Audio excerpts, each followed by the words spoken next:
Great. Okay, let's get started, Greg. Okay. Welcome to Dev B212. If this isn't the one that you wanted to be in, maybe you can go find the one that you need to be in. So what we want to do is talk about what this talk is going to be about, because your time is valuable, and if this isn't what you expect, we want you to know. What this talk is about is not so much about the tooling, but it's more of a talk about people and processes, and it's really a talk about our journey as our organization when moving from an organization that shipped a box product every 2 years to an organization that ships every 3 weeks to a hosted service, and what that meant to us as an organization internally. These are the 5 points, talking points that we're going to be going through. And you're going to be hearing a lot of war stories and things that we didn't do so well. We're going to be kind of honest with you of what we did and what we didn't do. So that's what the talk is. If you are interested in talks about the tooling, these are the talks that you might also want to look at as well, where we dig a little bit deeper on quality, on agile tooling, source control, and also taking ALM to the cloud. All these are getting a little bit deeper in the tooling as well, so those talks are available for you as well. All right? So let's get started. First, I thought we'd like to know who the people are on stage. So this is me. My name is Greg. I'm a farm boy. I grew up on a farm. I learned how to drive a tractor when I was 5 years old and so forth, so that's my heritage. I am, this past January, I celebrated my 25th anniversary to my wife, and we have 3 boys. And I tell people, don't let the nice smiling face of my wife fool you. She's a very, very tough woman when it comes to those boys. She doesn't let them get away with anything. We added a girl to the mix. My oldest son got married a while ago, and so now we have a girl, and my wife's very excited about that. Lots of times people ask, hey, do you have hobbies? And I don't have many, but I've picked up one lately, in that I brew my own beer. So it's something that I like to try. Does anyone else here brew their own beer? Do we have any home brewers? Okay. A couple. Okay, that's good. So that's something that I picked up recently to do. I've been in software for 26 years. I'm happy to be in it. It's a very fun place to be. And 8 of those years I've been at Microsoft. And I love Agile. I'm a big believer in it, and I'm excited to tell some of the stories we're going to tell today. Okay, so this is me, Martin Woodward, Martin Woo at Microsoft.com if you need to get a hold of me, or if you want to abuse me on Twitter, there you go, that's how you can do that. And if you get really excited by all the Team Foundation Server and Visual Studio stuff you've been listening to this week and seeing at the foundational session this morning with Brian Keller and over at the keynote, then I encourage you to subscribe to radiotfs.com. It's a podcast that we do on all the really nerdy details of Team Foundation Server. But as Greg said, we're going to talk about the people side today. Oh, and one other thing as well. If you want to know more detail about the products and stuff, just a quick plug for the books. So there you go. Helped write a couple of books. Not that makes me an expert. It just means I've got some friends that are experts and I know who to ask. So you can get those at the store. There we go. Right. Okay. I live over here in Northern Ireland is where I'm from. That's where I live and work in my house in the middle of the beautiful countryside of rural Northern Ireland. And I'm a product owner on my team. My official title inside Microsoft, same as Greg, is a program manager, which is ironic because I don't program anymore. I don't know if you do, Greg. No, neither of us program. And in fact, neither me nor Greg actually manage any people. I don't have any people who report to me. So it's a strange title to give me, really, program manager. I think actually sometimes I wonder what I do, and mostly it seems like we delete email. But what we tend to do is we act as the product owners of our program. We make sure our program is being managed, and the part of Visual Studio or Team Foundation Server that we look after is on track to deliver. And we're like a little captain of our little ship on the journey to delivery. So I live here, I work remote. Most of my team, most of my developers and testers and people, they live in North Carolina. The Team Foundation Server team that me and Greg are on, 50% of the team are based in North Carolina, apart from the odd strange person like me in Ireland. And then the other half of the team are over there, where Greg lives, over in Redmond, Washington. So the whole team is spread out across the world. We've got people in China. We've got parts of an extended team in India. We've got people spread all around the continental United States as well. And so managing those distributed agile teams as well has been a challenge that we've had to address. So Greg. So like I said, let's get on with the talk. This is a story about our journey from point A to point B for us. So let's talk about what point A is. Point A is we used to be an organization that shipped a box product about every 2 to 3 years. That's what we did. And the last of those was the 2012 release. 2010, 2012, 2 years. Now we've gone to an organization that ships to the hosted service every 3 weeks. So we ship production quality software to the hosted service every 3 weeks. We ship an update to the previous boxed product about every 3 months. So you've probably seen update 1, update 2, update 3. And we're working on our next release of the boxed product, which will, since it's labeled 2013, roughly about a year after the first one. So our world has changed a lot. And that's what we're going to talk about. What did it mean to us to be changed here? So one big change, is this working now, is the length of our sprints, our iterations. In the 2008 release, our sprints were 10 to 14 weeks, around 3 months long. And then in 2010, we got them down to about 6 weeks. And in 2012, we finally standardized that we were all going to be on 3-week sprints. And eventually, in 2012 timeframe as well, we started shipping. After every single sprint, we were shipping to the hosted service. So I think one of the things that it's kind of a key indicator of how well you're doing as far as agile things is how short you can get your iteration as an organization. And how we did this was quite interesting because I was talking to a PhD student a few weeks ago, and we were talking about how Microsoft works. And he was saying, so who's in the program office? You know, who's in your project office sort of thing? Well, we don't really have one.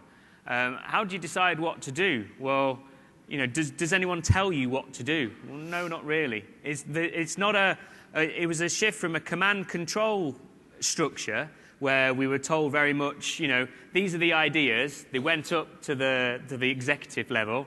They then got reviewed and signed off. And then we delivered to pillars, and we all delivered this work. And that was how it was all done before. This is what we're going to work on for the next 2 years. Sometimes it slips to 3 years, you know. But this is what we're going to do. And now it's about creating an environment in which everybody can work, and actually everybody can be in their individual teams steering towards a common goal.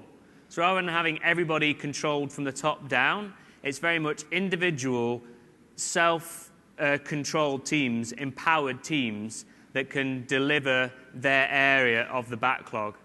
The interesting thing you have from the management point of view is then making sure you herd all those sheep, you steer all those boats in the right direction so that it goes the right way. So now as a senior manager, rather than trying to turn a big ship, actually what you're trying to do is get a flotilla of small ships to go in a different direction when you need to adjust course. So it's interesting, different challenges, but that's kind of what we've done there. Yeah, I think another thing to add is that we're not saying that we gave up control, right? There is, like, you need both control and you need to empower your teams.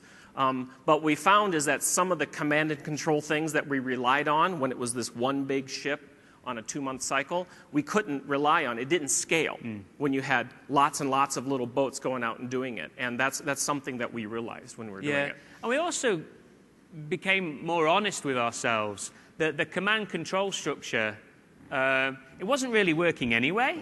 Everyone kind of does their own thing anyway and just pays lip service to managers. So a lot of it was about embracing actually, this is how we are developing anyway, so let's model our delivery process around how people really work, not how we tell our managers that we work. So the key question is to really think about your own organization and think about how you empower your teams and how you delegate work down to them. Do you trust them to do the right thing, or do you force them to work on certain things, and do you encourage them to take initiative and to change, to react to changing environment and actually change what they're working on, in an agile way, rather than working on what you told them to work on because it should be the right thing. Okay. One of the important, so Agile, capital A Agile, has a lot of best practices and things that people talk about. One of the ones that we did a lot of is retrospectives. For those who don't know, as I say, this is the definition of a retrospective is at a regular interval, so whatever makes sense for you and your team. Usually it's at a sprint boundary, an iteration boundary. You sit back and you reflect on what you've done, and then you look at how you can become more effective next time round, how you can learn. And we found that to be a key principle for us, and just your behavior, there we go. And these were the 3 questions that we really like to ask ourselves. It's, what do we do well? What could we do better next time? And how do we improve? And the key in the retrospective is for it to be a safe environment, for it to be, not a place of retribution and things. And sometimes during a retrospective, it can be quite uncomfortable. Oftentimes it's, hey, I'm responsible for making sure people get mock-ups in time and making sure teams are talking to each other. And sometimes it'll be, hey, we didn't know about this early enough. We need to know about this sort of thing sooner. Why were we surprised by this? What can we do again? And quite often, you think to yourself, actually, I could have personally done something myself to make this better. But there's no blame. There's no placing of blame on people. And the whole point is to try and everybody on the team kind of feels a little bit guilty and thinks, how can I improve the team in the long run? Yeah, I think the safety thing is an important thing. We had a situation where a manager would sit in on the retrospectives because they wanted to see what was going on. And it completely changed the tone of the meeting, as you might guess, right? Now, this person wasn't there to cause any blame or cause any problems. They were just curious, but we had to ask that person not to be there. And because it has to be safe, I would say it has to be safe in all situations. If you have an organization where devs rule the world and testers are sort of second class and testers don't feel safe to share, that has to be fixed. That's what we found, is it has to be safe for everyone to share. Now, how many of you do retrospectives today? So quite a few people. Okay, now keep your hands up. Keep your hands up. Now keep your hands up if you think you're seeing significant change as a result of those retrospectives. Okay, so quite a few people kept them up. That's great. Thank you. We found a technique that seems to work for teams that are really successful at it. They do something like this. They all are in a room. The retrospective is pretty quick. And they just go around the room, and everyone says what they think went well and what didn't go well. And then they just quickly go around the room, and then they might go around the room again until everyone said their piece. And then they'll say, okay, based on what you see on the board, are there any things we want to specifically do different in the next sprint based on that? And people will throw up ideas of what we can do different. And then we say, does anyone want to own this and make sure it happens? And only the ones that get owners, actually, we say we're going to do. So if someone doesn't want to sign up to own it, then it wasn't that important. And sort of sifts out the chaff, if you will, and gets you the things that people really are passionate about. And then some teams do this. They create a user story that shows at the top of the task board called retrospective action items, and they have tasks for each one of those. So every stand-up, they're being asked, is there progress on improving this kind of thing, just as a way to bring visibility to it. Because often, I don't know about you, I kind of forget what was said in the retrospective after we're all done. So that's a way of making it visible. Just on that, one of the things that, because I work in a remote team, when we do our retrospectives, we're all spread across the globe. And so we do it over a conference call as part of the sprint planning. We do a retrospective. And I write up as people are talking. It's being projected into the room where some of them are, but it's also being projected into Link where everybody else is. And I write up as people are talking, saying what their points are. We write them down we actually do it into Excel. And then when it comes to what do we need to do better, how do we improve, write those up. And then as it comes to who's going to own this improvement, who's going to do something next sprint to make this better, to change the process, we'll actually, if we need to, put a work item onto the backlog right there and then using web access in TFS, and just add it straight in so we don't forget about it. Because if I leave things on pieces of paper, I just forget because I'm useless at that sort of thing. So yeah. So we always did retrospectives, even when our sprints were like 3 months long. We would do them when we were 2 years long. We did. I remember a 2-day retrospective at the end of 2005. And what happened in those retrospectives along periods of time is that we would have this great discussion. We'd have Post-it notes and pieces of paper all over the board and people voting what they want to do next. And then at the end of the meeting, we'd roll up those pieces of paper. Someone would bring it back to their desk, put it on their desk, and then pretty soon they would put it under their desk. And then pretty soon it would just be kind of on the side underneath some other stuff, and nothing ever happened. And also, Greg, as well, just to say, is oftentimes as well, when you had those big long durations between retrospectives, the issues people were bringing to the table were the things that happened in the past 1 or 2 weeks during the release crunch, and never things that happened early on in the process. Right. Your memory's about the most recent stuff. Yeah.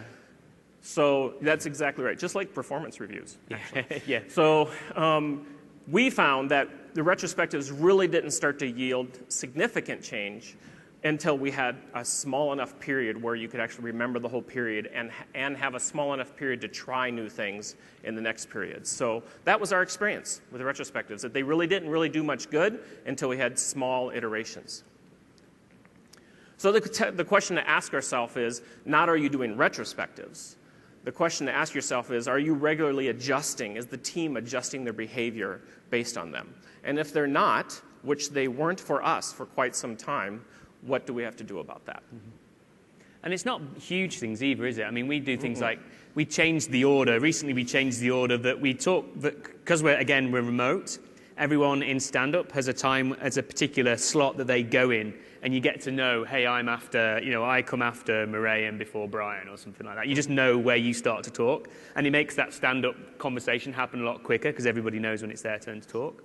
So we one time in a retrospective, we realized because of the work we were working on, we'd previously been going down in alphabetical order as people appeared in Link, and that was as good an order as any to begin with. And then we realized that it actually meant we were switching and swatching across different topics because, three of the team would be working on one particular area, 3 of the team would be working on this, and if those 3 people go together, then it actually makes the stand-up call run smoother. And that was just a small improvement that came out of a retrospective that we just, okay, let's change it. We changed the order, and from that day on, we did them differently. So it's little things like that, and change a work item state, change those sorts of things. It's just small incremental improvements is the key, not big changes. Okay. So the next thing is, that's fine when you've got a team of, any software project. I always say you can probably solve it with, give me 6 to 9 people, 6 to 9 months, and generally that's a software project, I can deal with that. If the team starts getting so big that I can no longer fit it on a bus, then I know it's going to be painful. So somewhere between those two straw men is an ideal place where I like to have a software project. We work on a software project right now that has 3,500 people working on it, around about that. So scaling that software project when you've got 3,500 people all working in little, say 10, 12-person teams can get a bit tricky. And so the key thing that we found there is to make sure that, as we say here, everybody's playing the same game. Everybody is working towards the same schedules. Everybody's obeying the same rules, and everybody's using the same standards to measure each other. Because you all know the problem that, your team's brilliant, but the team next to you, they're okay. The team upstairs, they're a bit dumb. And the team in the office across the world, they're absolute idiots, It always happens. There's an inverse stupidity curve. If the further away somebody sits from you in the org chart, then the more stupid they are. It's just how it works in all organizations. It's the same in Microsoft, unfortunately. And so the idea is to make sure that everybody in your wider team is playing the same game as you are, so that there's fairness and so you don't cheat. And so everybody is playing towards the same rules. And the key thing here is when to give teams the autonomy, because we all know having autonomy is one of the key drivers of success in creative endeavors, like software engineering is creative, and being allowed to do what you want to do and having control over your destiny is incredibly important for us as software craftspeople. It's when to give teams the autonomy, but when also to align them on specific things, specific goals, specific schedules. Mm-hmm. So, interestingly, in 2008, we started off, and the iterations were kind of all over the place. All the different teams kind of worked really long iterations, and we never really sunk up. And in fact, if you remember back in the 2005 days, who used, say, TFS 2005 or Visual Studio 2005? You remember during the early betas, and you had to like install CTP 7 of this and beta 4 of that, and the dependencies between all the teams was quite phenomenal to work with from the outside. I was on the outside then. The similar thing happened in 2008. 2008 was actually really good release quality-wise, but a similar thing was happening in terms of the early betas and the synchronization of teams. In 2010, we really brought down our iteration length. But if you notice, the ALM team so the people who build like Visual Studio Ultimate and those sorts of tools, they were working at a much shorter sprint schedule than the TFS team, who are on 6 weeks, and then the wider Visual Studio team were working on longer schedules. And none of these schedules aligned either. So different teams would have different sprint boundaries. And we really found that shorter iterations were key. And shorter iterations are good because they make you break down work into more easy-to-manage chunks. So you know if you're on track or not. You know if you're done or not. But it also, aligning those sprint schedules also really helps, because we found that if you weren't on the same schedule as somebody else in the area, supposedly in your team, if they weren't working on the same schedule as you, it was a big psychological difference. They felt different to you. They were asking you to do things when, no, I can't do that. We're coming to the end of a sprint. We need to make sure we finish this stuff off. And you're asking me to fill out performance review forms? What's that about? I'm busy right now. Go away. Come back next sprint, and when they're busy. Also, because the sprint boundaries didn't align, initially we thought that would be a good thing, because it would mean that we could pass dependencies to each other closer. Turns out it's really bad. And we actually, because you end up with cyclic dependencies, where you need this thing before this guy, and he needs it before this guy over here. And because all the sprints are aligned, there's lots of waste. Everybody being on the same rhythm, marching to the same drum, really helped in terms of our productivity. And also, as a big team of 3,500 people, making us feel like one team.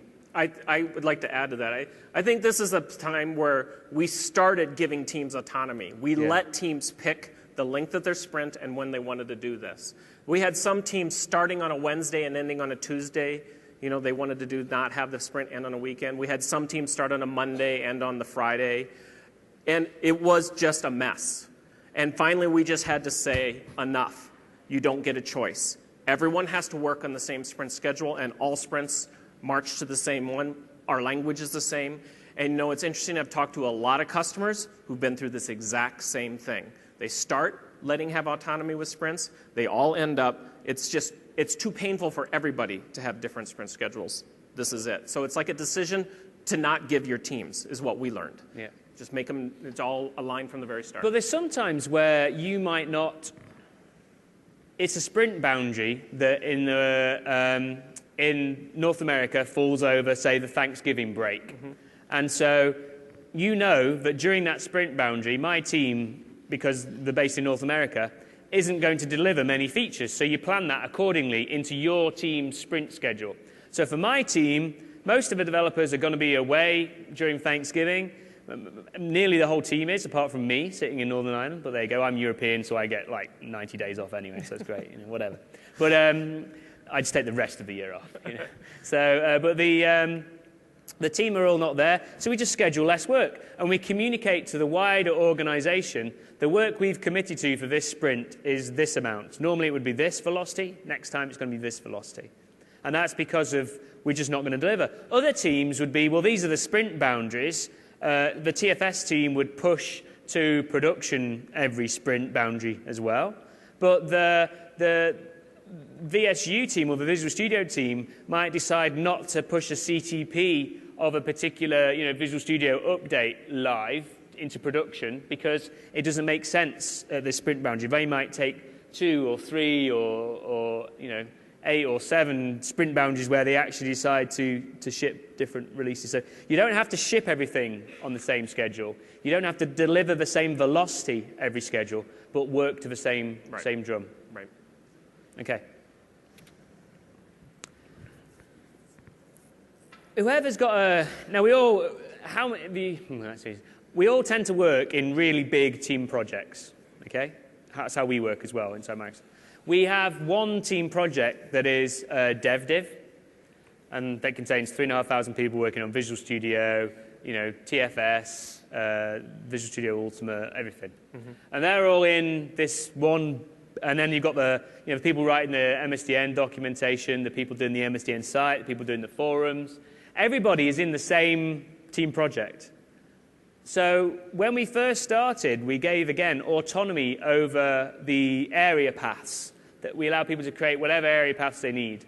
And we had thousands of them. Yeah.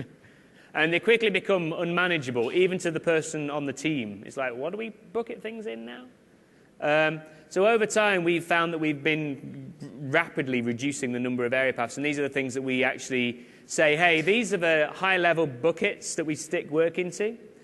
These belong to, and the area path controls kind of which sub-team owns this part of work. And that's how we kind of split out the work.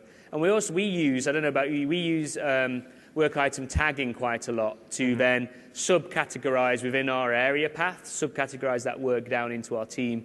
Before work item tagging came along, we used to use just, strings inside the title of the work items and things like that. Mm-hmm. Is that how you work as well? Yep, pretty much. Okay. So again, that was an area where the area paths now, to get a new area path, I actually have to send an email to somebody and ask them for an area path. It's not somewhere where we give people autonomy over. On the transparency side, one of the classic quotes before I hand over to Greg, the reason I got excited about Team Foundation Server in particular and started work on TFS was one of the analysts said TFS gives to software projects gives the transparency of what was a bowling ball, gives it the transparency of a goldfish bowl. And so that's why I quite like this picture, because it's like people living in a goldfish bowl. But this is what it's all about. It's about being honest with yourself. So great. Yeah, I agree. So I have a little story to tell about this to kind of make a point here. So the story is about an interaction I had with my son. So my son was a teenager, and he would go out, and he went out with some friends one night. And then the next morning, I did my job as a dad, and I interrogated him, which is what I do every time he comes back. And I ask him what he was, where he was doing, who he was with, that kind of stuff. And he answers the questions. He said I was with these friends and so forth.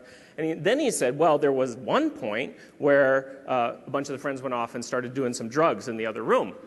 And I freaked out. I'm like, what?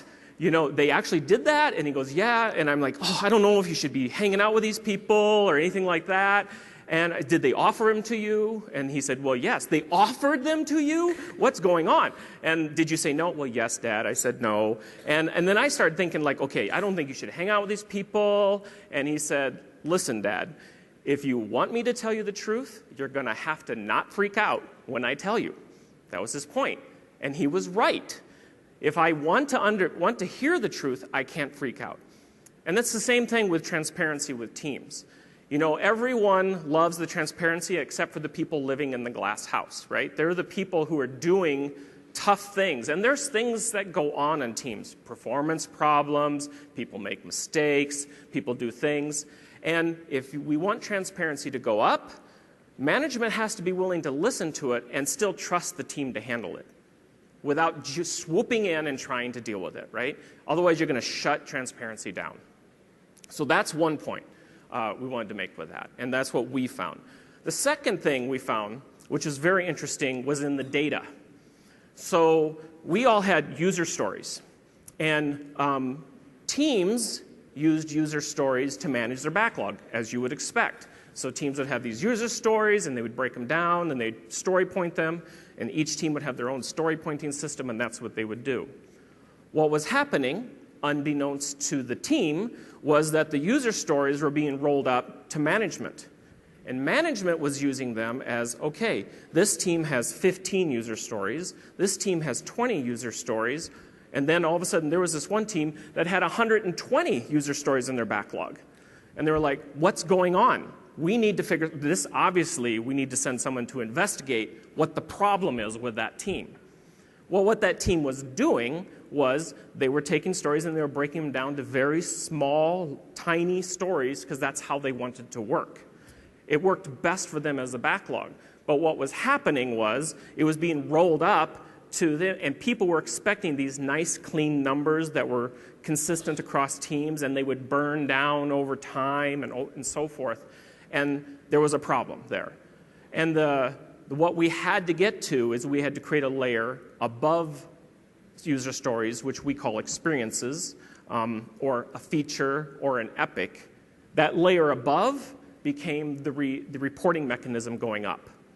There was an understanding that this layer meant what management wanted to see, and user stories was all about the team.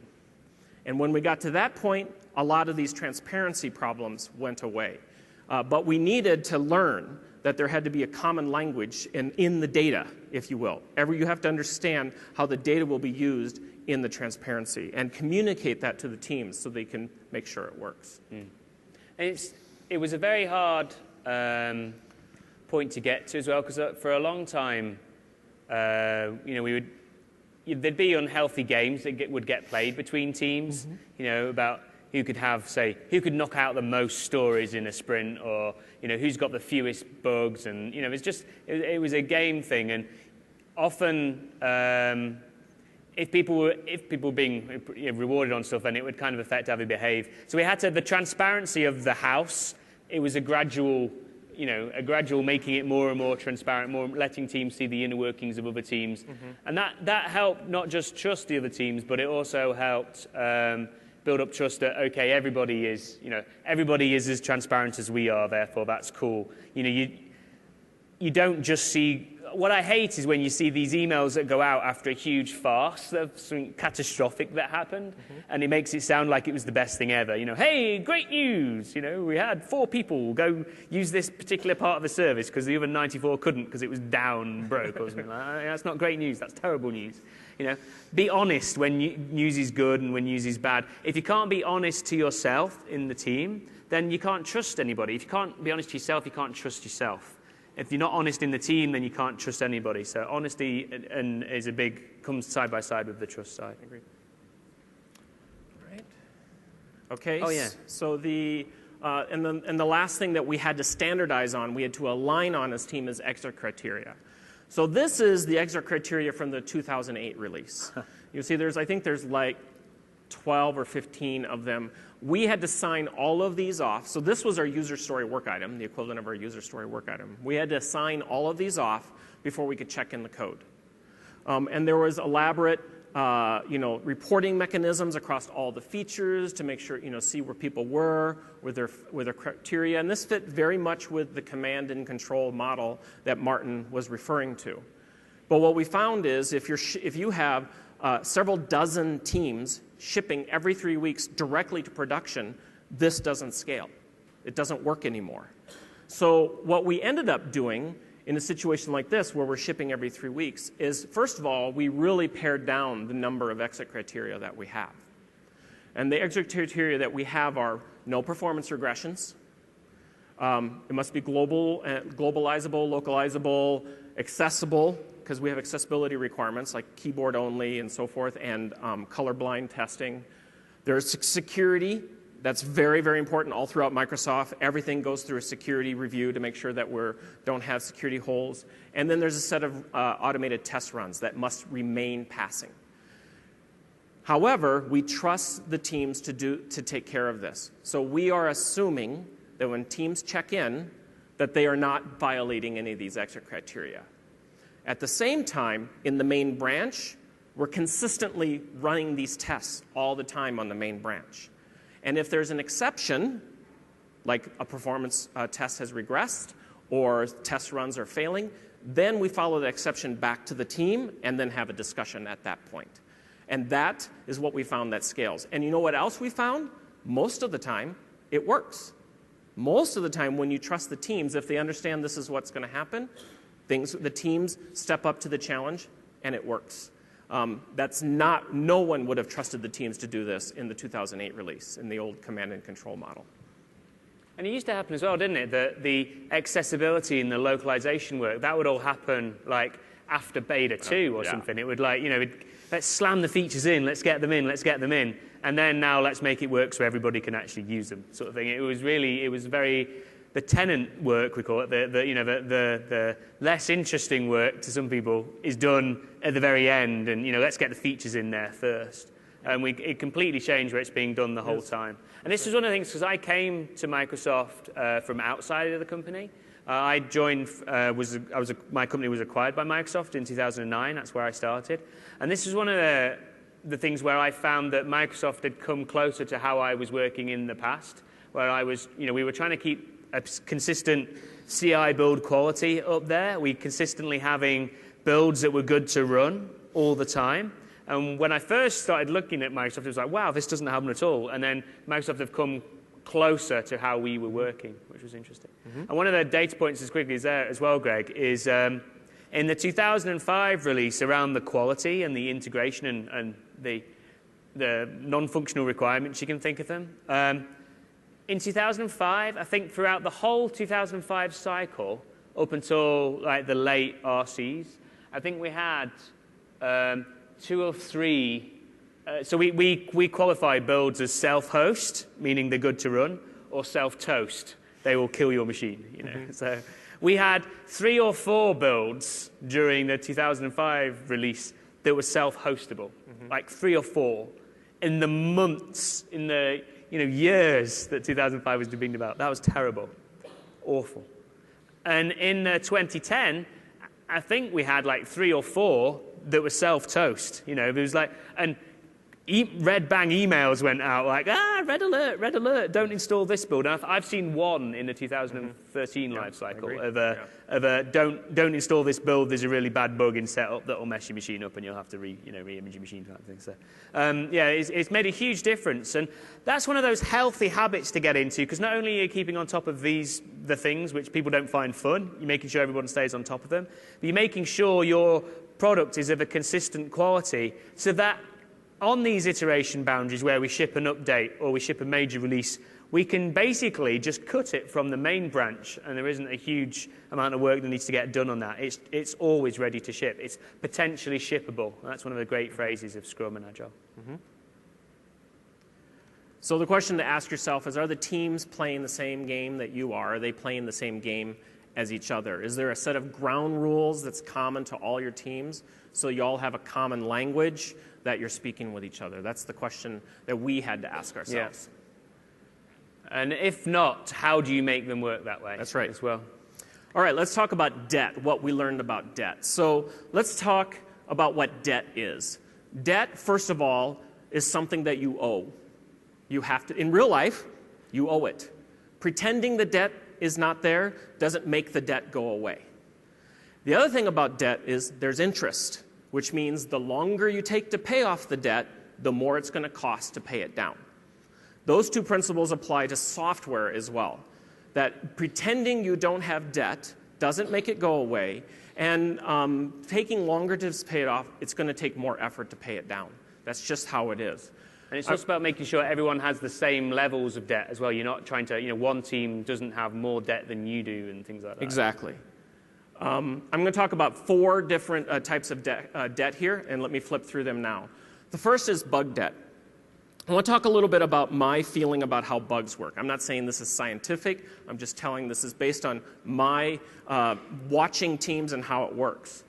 So I believe that when a team develops, when you develop a feature, the act of adding a new feature introduces bugs.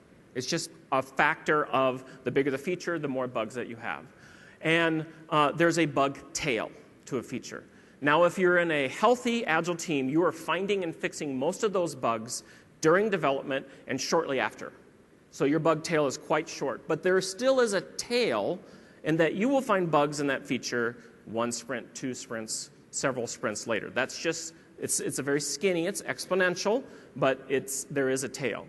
And the healthy team always understands that if they're going to stay on top, if they're going to deal with their bug debt, they need to reserve time to always be dealing with the bugs that come off from previous bug tails that overlap. And you can kind of see how I have the bug tail overlapping the feature time, sort of communicate like we're going to do less features to make sure that we keep our bugs down. So that's kind of what that is about. Now, if you're an unhealthy team, maybe your bug tail looks more like this, where you generate a bunch of code, a pile of code, there's tons of bugs. It takes a long time to get those bugs taken care of.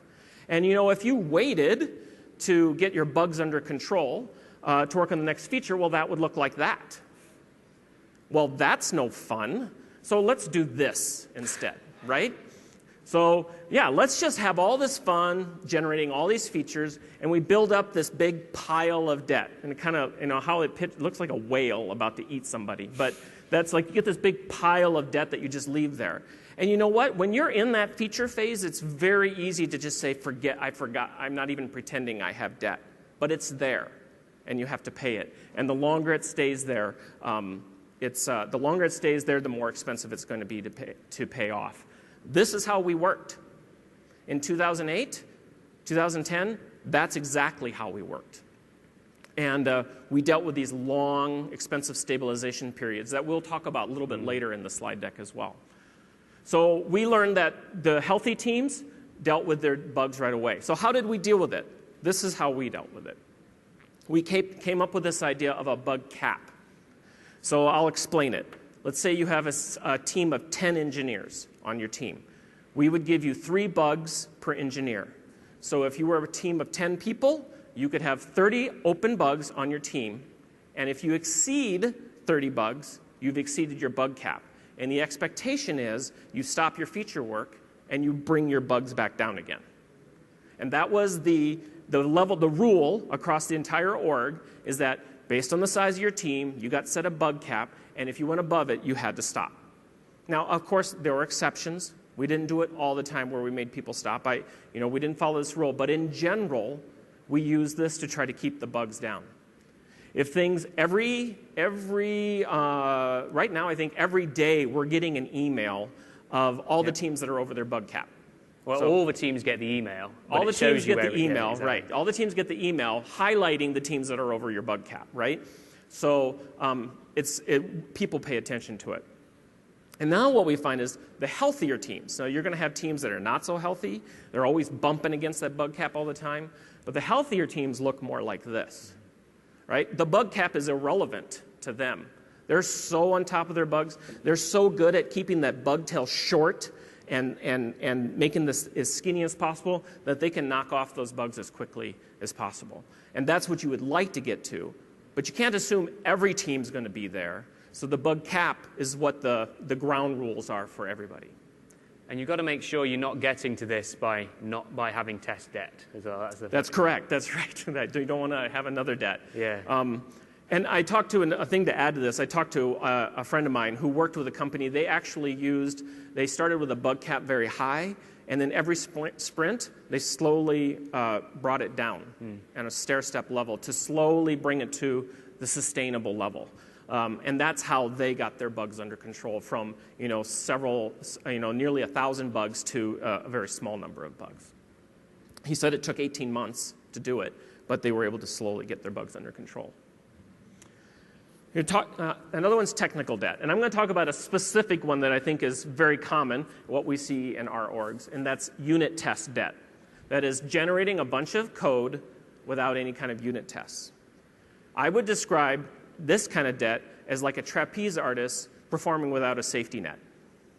You can see these trapeze artists, and they're doing these amazing things, and the reason they're willing to do those amazing things is because they know they have that net that will catch them if they fall. And if you look at healthy teams, They have this nice safety net of unit tests. And they're willing to do refactoring. They're willing to add features late into the cycle. They're willing to be bold and take risks. But they have this safety net. And if they don't have a net, or they have a net with a lot of holes in it, they're going to be much more risk averse, much less willing to do this. So the interesting thing is, talking to tons of devs, almost all of them want to write unit tests. They do. They understand why it's important. They understand how it improves their life. But guess what the number one reason why they don't? Anybody want to guess? Schedule pressure is the number one reason. They don't do it because they're told to go work on the next feature. We have to do this. We have to work on the next feature. I can't tell a customer that we have great unit tests. And I think that's a tragedy, because that's like forcing a trapeze artist to continue to perform without their safety net and asking them to enhance their routine and make it better and all this kind of stuff. It's really unfair to the team to do that. And so we've seen some teams do really good at this and some teams not so good. And the teams that do good are the ones that are willing to take these bold chances and actually deliver more functionality in the long run, because they can. They're safe. Feature debt. Feature debt is what I would call that piece of functionality that without it, the feature you delivered is useless. It's kind of like a car without tires. You know, the team could have developed the most amazing motor or the most sexy-looking dashboard, but if there's no tires on that car, it's pretty useless. An example we had was people were developing all these features, but they weren't updating the setup scripts or the install scripts. But everyone was saying we're done, right? So in our process, like, you have to make these changes to get it to work. The customer can't use it. There's nothing the customer can do with this thing unless they can actually install it and get it on their machine. So it's debt. The fact you can claim some victory over this, but you still have to do that setup and install stuff. Another example are features that, unless the customer has them, they can't use it. So I'm going to be honest with you and talk about this. Tags.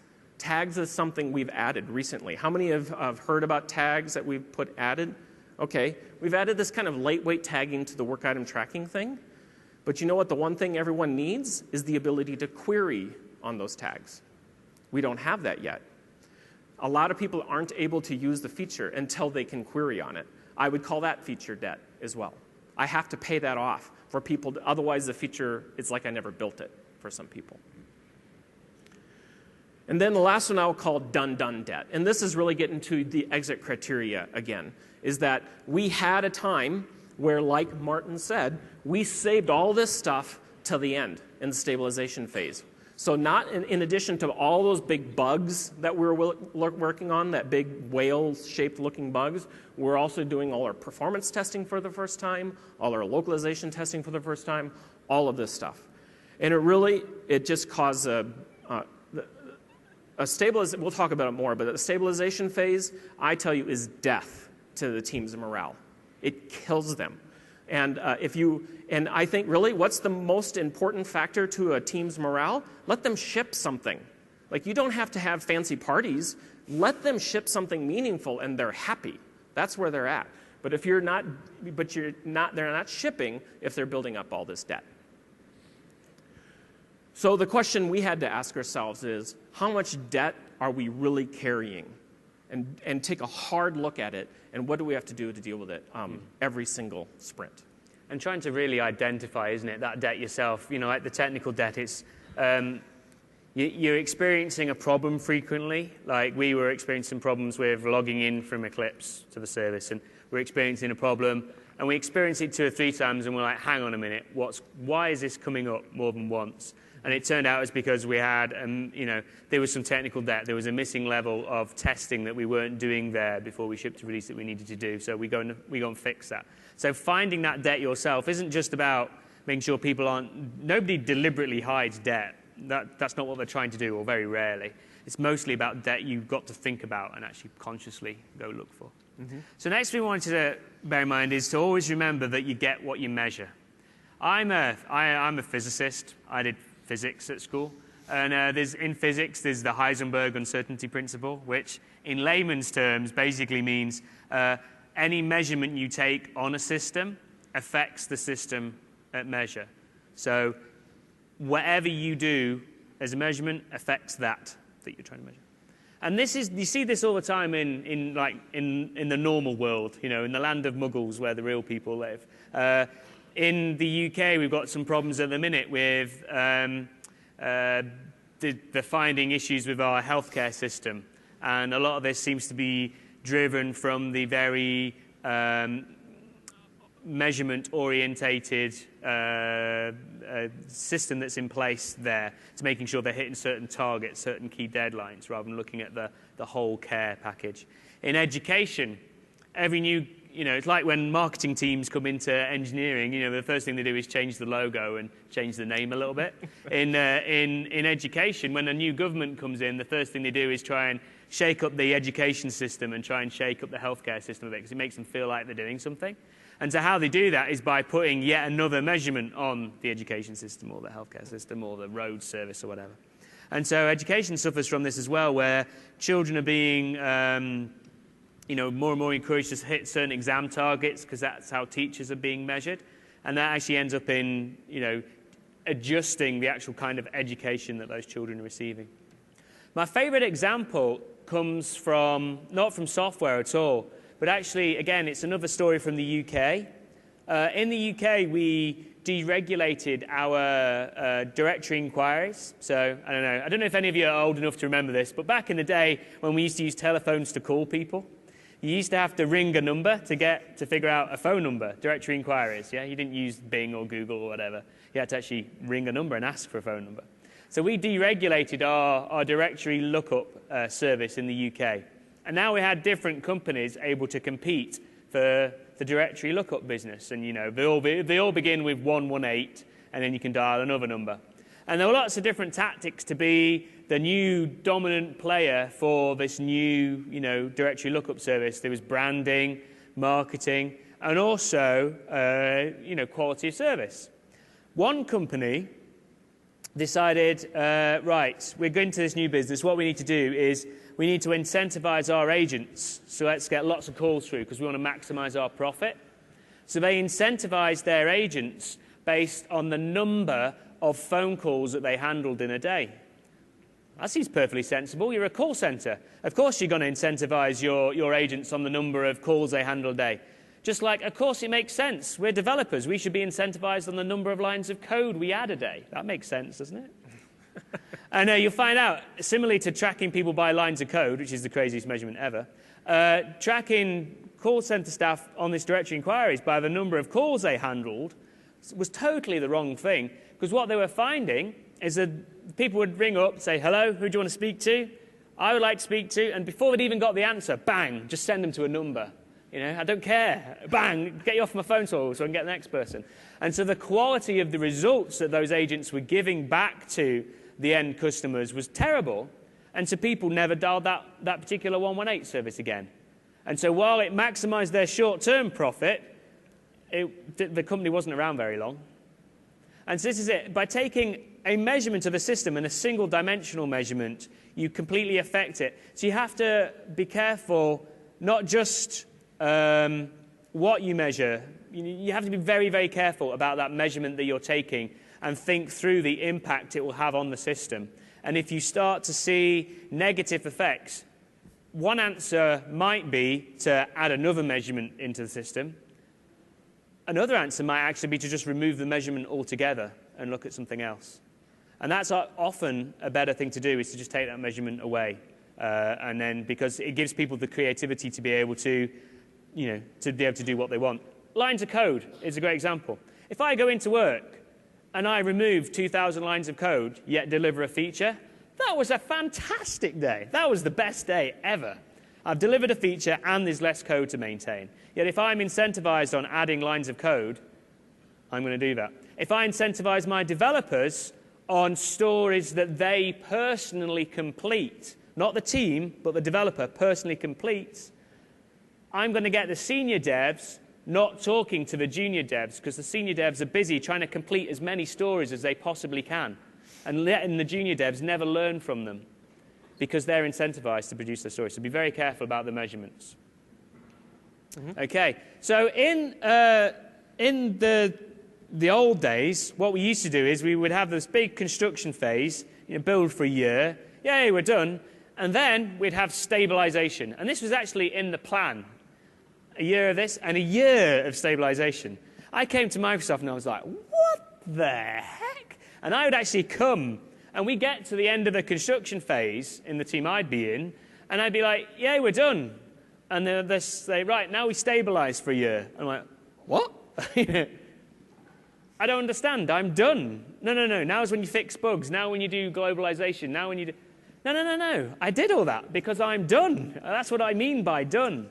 Whereas another team might not have had that experience. Yeah, I mean, like what I had. So this is the thing. We had this in our plan, and it was, and we were in the construction phase, and we were trying to be agile. We were trying to burn down our debt on the team that we were on. And what we were doing is we were going to start a new sprint, and rather than start on features, we were going to burn down the bugs, right? Well, someone from management heard about that and came and talked to us and said, look, you have a year to fix bugs later. Now's the time to do features. You can't do features later. It would be irresponsible of you to fix your bugs now. That was a discussion. And my initial reaction was, that's stupid. And then I got a performance review that I need to be a little nicer. That's what happened to me. But that was what happened. And you know what? That person was probably right. If this is the plan, then maybe it is irresponsible to fix bugs in the construction phase. Maybe. But my point is, the fact that that stabilization phase was there changed the behavior of people in the construction phase. They gamed the system, is what they did. And we, so, our team, because we didn't game the system, we got to the end of the construction phase, and now we'd done the features that we care about. We'd made all the painful cuts. We weren't happy with everything, because you never are. There's always more you want to do. And now we're in this big stabilization phase. We've got no bugs. So our team gets disbanded, and we go fix everybody else's bugs. Yep. And how's that a reward for staying on top of your debt, So you've got to be very careful. And I remember having a talk with a senior manager about this, and I said, look, having that stabilization phase is causing bad behavior. And his answer was, I don't know another way to take a team of 1,000 people and get them ready for ship. I don't know of any other way. And that's what we found, is that there are very smart people, very senior people who were very successful shipping in this old way, and they know how to make it work. And when you move to an organization where you take away this sort of safety buffer, right, then it's hard for them to understand. How am I going to get a team of 1,000 people or 3,000 people to shut down? And really what we had to get to the point was we had to remove the stabilization phase. We had to. And when we started shipping to the hosted service every 3 weeks, it was gone. We were shipping at the end. There was no stabilization phase anymore that anyone could count on. And that is when behavior started to change. Now, in the meantime, we did have kind of a transition period where they actually would say, look, if you get to the stabilization phase and you have no bugs, we promise we will not make you work on other people's bugs. We won't do what we did to Martin's team. You'll get to continue to work on features. You'll have to get approval, but you'll continue to work on features. And that was during the transition phase, and that started to help change some behavior. Not all the teams, though.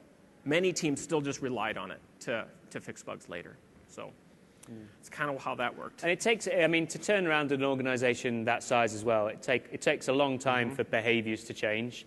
And it starts from the top in how they're influenced. But, like I said, we had to do it in a way that it wasn't a big bang. The whole team is going to work differently tomorrow.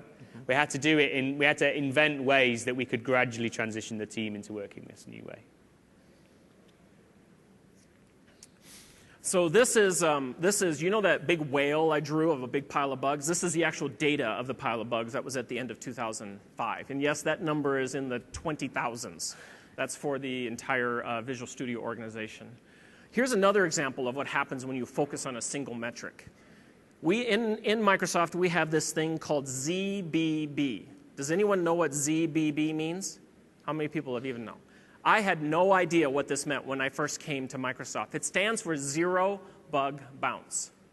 And what it is that a date is set, and you can see there the date was April 23, 2004. The date is set, and the mandate was made, every team will be at 0 bugs on that day. And so every team creates these step-down goals, and every month we'll be down more bugs and more bugs. And you'll see how we are basically burning down our bugs. But I want to point out that little purple line. That purple line is the number of active bugs. So what people were doing was just moving them to the next release. If they're just measuring on burning down your bugs for the 2005 release, we're just going to move them to the 2008 release, and we meet our goal. And that's exactly what was happening. And really what we had to do is get to the point of, we can't have this dead anymore. We have to measure on, that's when we started to move to a bug cap kind of thing and saying, look, this is the new metric, not the ZBB so much.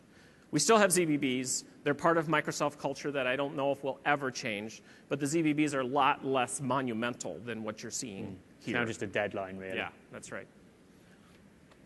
So during the construction phase, we measured on how many features you'd produced. That's what you got. You got that many features produced. And on the stabilization phase, we focused on bugs. Well, that's what you got. You got bugs that were a nice burn down chart because people were moving down. If you focus on a single metric, it's going to cause problems.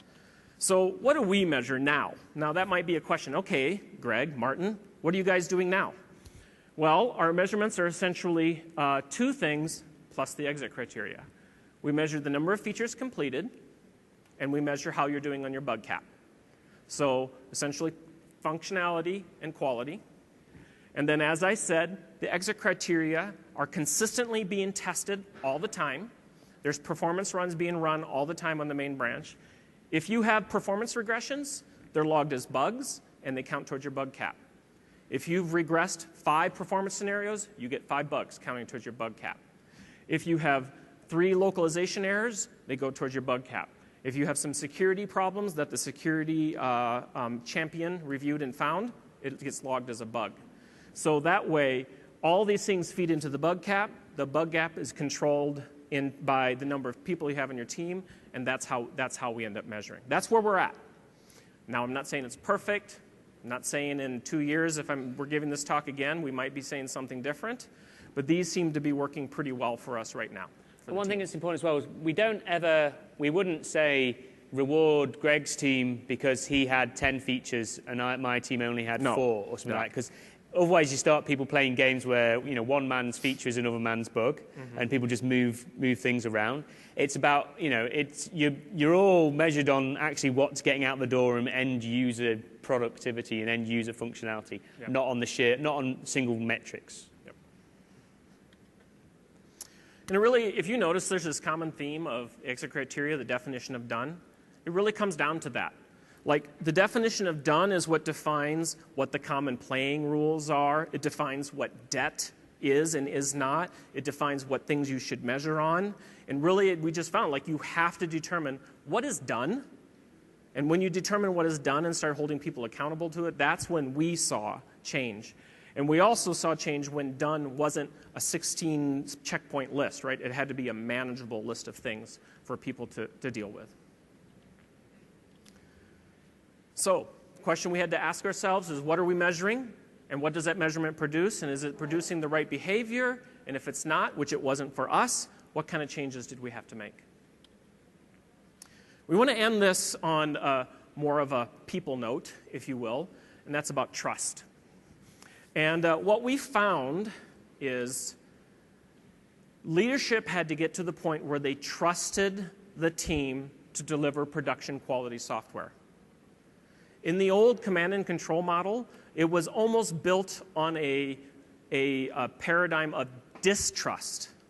If you consider the stabilization phase, it really is engineered for the worst performing team.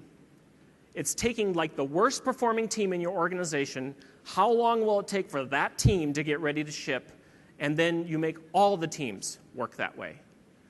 That's really what it was like.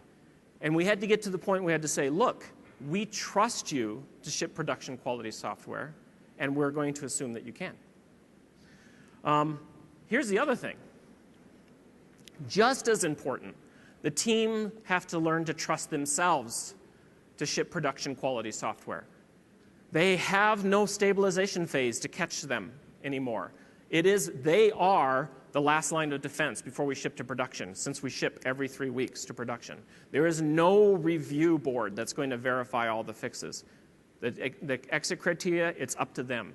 And the team had to get to the point where they trusted themselves. And I'll tell you a story. About 3 sprints after we started shipping every sprint to the hosted service, so we had done like 1 release, 2 release, and we were on our 3rd release, someone checked in some code that basically brought, we have this whole phase where we put it on a pre-production server and we test it for a while, like 3 days just to verify it's okay before we push it. It brought the whole thing down. It destabilized the whole code base, and there was a lot of rushing around, and in the end, we couldn't ship that sprint. Now, the initial reaction was, well, we used to ship every 2 years. Now, we skipped a sprint. Okay, we'll ship again in 3 weeks. It's not that big a deal. But this is a situation where I think management acted exactly right. They said, this is unacceptable. Not only did that one team not get their features shipped, but all these other dozens of teams, because they all go through the same ship train, didn't get their stuff shipped either. We cannot have this. If that team wasn't ready, they should have never checked in their code in the first place. And then there was a lot of heat put on that team to find out exactly what they did wrong. They had to report up again to say, look, this is what we did wrong, this is what we're going to do, and it was fine. It wasn't like that team was getting punished. Like, I'm not trying to communicate that. What I am trying to communicate that there was a standard that was set in place and communicated.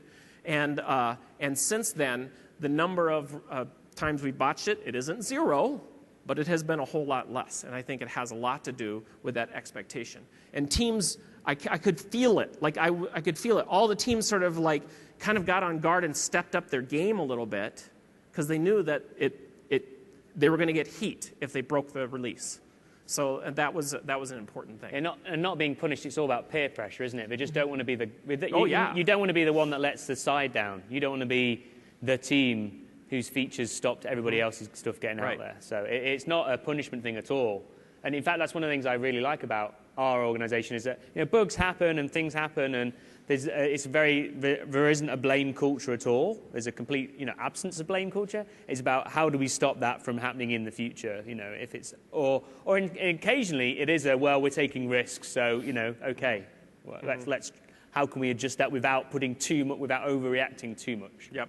I would agree. I want to pile on that and say, the transparency, this kind of trust, it works because the leadership in the organization that we're in the ALM organization, is very, very good about listening to bad news and not freaking out. They know that it's a problem. They know that this stuff just happens. What they hate is when they don't know. Mm-hmm. And so they know that, hey, eventually we were going to botch a release. That's not the problem. The problem is that if we don't learn from it and we just kind of brush it off, that was the real issue. It wasn't about punishing anybody. Yeah, so. And you wouldn't get fired for making that really bad mistake. You'd get fired for trying to hide that really bad mistake. Yeah. So would you trust your teams to ship? Or maybe would you trust every one of your teams to ship? That's the question that we had to ask ourselves. So that's the end. That's the summary. We talked about, retrospective tuning, setting the game rules, controlling debt, measuring based on output, and trust. And this is really a part of our journey. And we don't claim to stand here and say we have all the answers. We don't. There are certainly lots of things I feel like we're still doing wrong. If any of you tried to install update 1 of the 2012 release, you probably understand. We did some things wrong, and we're trying to learn. So please don't take it that we think we know everything, but we just wanted to share some of the things we did learn. And that's it. So I think now, couple of things, questions. If people, this is how to get hold of me and Greg. Mm-hmm. I'll be at if you go down to the expo hall, I'll be at the ALM booth, one of the purple ones, there for between 6 and 8:30 tonight, and I'll be there most of the week as well. So feel free to come down, ask questions, and talk. If you can please do evals, I would ask you, there's a QR code. I'll put it up in a second as well. If we don't get more than 10 evals, then we don't get to come back, basically. So please fill out your eval. And then some sessions for you. Hopefully, obviously, most of you went to the foundational session this morning from Brian Keller, who's always excellent. David Starr is going to be talking later on this evening about some of the features, if you saw in the keynote, around Code Lens and some of the features we've done there in CodeMap and improving the experience inside Visual Studio. David's going to be talking about those tonight at 5 to 6:15. And then straight out from that session, you can come down and get some free beer in the expo hall. So there's a reason to stay for that session. And if you want to come speak to me, bring me a Diet Coke or something, and I'll definitely talk to you. Okay. On Wednesday, a couple of sessions that we're going to. Greg's going to be talking about the Agile planning tools first thing in the morning, so an encouragement not to drink too many of those free beers.